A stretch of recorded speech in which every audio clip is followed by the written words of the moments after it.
Kevin, I'd ask you about how the president greets the Emperor of Japan, but there's a lot of other issues in domestic Washington today, led by tax reform. I was really surprised by the concerted pushback and the thundering silence from Republican leaders over the weekend on tax reform. What brings Monday?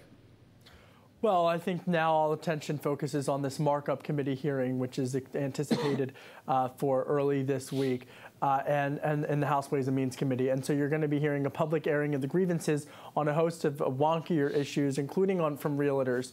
And then later this week, we're also anticipating new details from the upper chamber, the Senate, and their version of the tax bill is likely going to be released. And what I'll be looking for is the differences between the Senate bill and the House bill.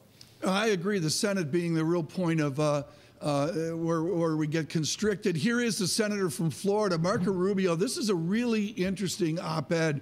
I just took elements of it on the American family. Since the 1960s, there's been a consistent gap between intended children and total fertility. Raising a child is more expensive than buying a house or getting a college degree, you think. The crisis of the working class family has steadily grown against a backdrop of increasingly out of touch ruling class elites in the wealthiest country in the world. Simply, Kevin, will this resonate in the Senate as it does among conservative and Southern conservatives in the House?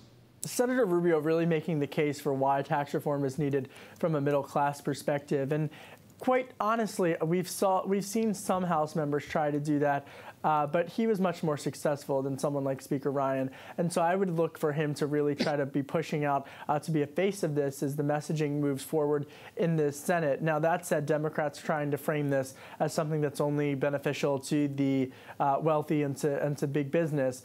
So people like Senator Rubio really do have a voice here in terms of their role for this week.